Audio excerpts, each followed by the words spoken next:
السلام علیکم دوستوں، ایک بک پڑھ رہا تھا محبت کے حوالے سے، عشق کے حوالے سے۔ خیر آج کل کے جو عاشق ہیں میں ان کو کچھ کہہ تو نہیں رہا ہوں، لیکن اس طرح کا عشق تو انہوں نے کیا نہیں ہوگا نا، جب موبائل کا دور نہیں تھا، خط پہ اپنا کلیجہ رکھ کے پیش کرتے تھے۔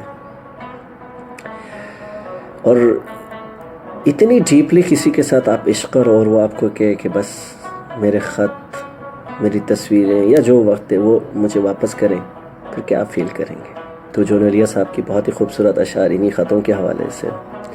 یہ تیرے خط، تیری خوشبو، تیرے خواب و خیال، متاع جاں ہیں تیری قول و قسم کی طرح، گزشتہ سال انہیں میں نے گن کے رکھا تھا کسی غریب کی جوڑی ہوئی رقم کی طرح، کیونکہ وہ رقم بہت عزیز ہوتے ہیں، ہر شام کو آ کے گنتا ہے۔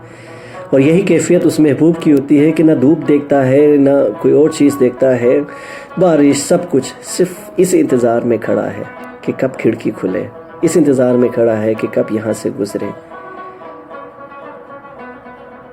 اور اپنا سارا سوچ وقت اس کو دے دے اور ساتھ وہ کہے کہ میرے خط مجھے واپس کر دے۔ تو منوش متشر صاحب نے بہت ہی خوبصورت انداز سے اسی نظم میں ایک اور اس طرح کی کیفیت کے حوالے سے بیان کی ہیں۔ آنکھوں کی چمک، جینے کی لہک، سانسوں کی روانی واپس دے دے، میں تیرے خط لوٹا دوں گا، تو میری جوانی واپس دے۔ بالکل